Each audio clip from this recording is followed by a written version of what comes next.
Jæja Pétur, komin í frægðarhöllina, áttirðu von á þessu?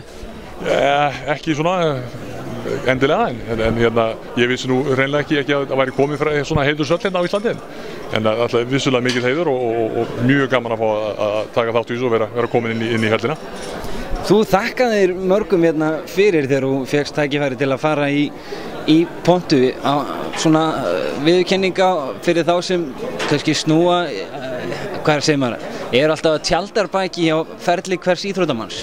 Það akkurat það sko, maður gerir þetta ekki einn. Þetta körfuboltinn liðsíþrótt, sama hversu mikla hæfileika þú kemur með að borðinu, þá er náttúrulega fjölskylda fyrst og fremst og síðan eru körfuboltafjölskyldan og það eru sem sagt sambandið og þjálfarar og þeir sem koma inn í þetta og halda við efnið og keyra þið áfram. Þannig að þeir eiga allir þátt í þessu öllu saman sem og allir liðsfélagar líka sem hjálpa manni að ná þeim árangri sem við náðum. Og þetta er þess að fannst mér svona ástæð til og mér langaði að þakka fyrir. Pétur, það er mikið vatn runnið til sjávar síðan að þú spilaðir og nú Ísland að fara að taka þátt í lokakeppni Evrópumeistaramótsins. Ert þú búinn að panta farseðilinn til Berlín? Ég er ekki búinn að panta hann, en það kemur vel til greina að maður gerir það, því að þetta er alveg frábær árangur hjá strákunum og vissulega verður það erfitt, en það væri samt gaman að sjá þá spila og við erum bara, heldur sem bara allir, og ég get sagt fyrir alla, við erum virkilega stoltir af strákunum. Þetta er bara alveg frábær árangur hjá þeim. Áður en við sleppum þér aftur núna út til Bandaríkjanna.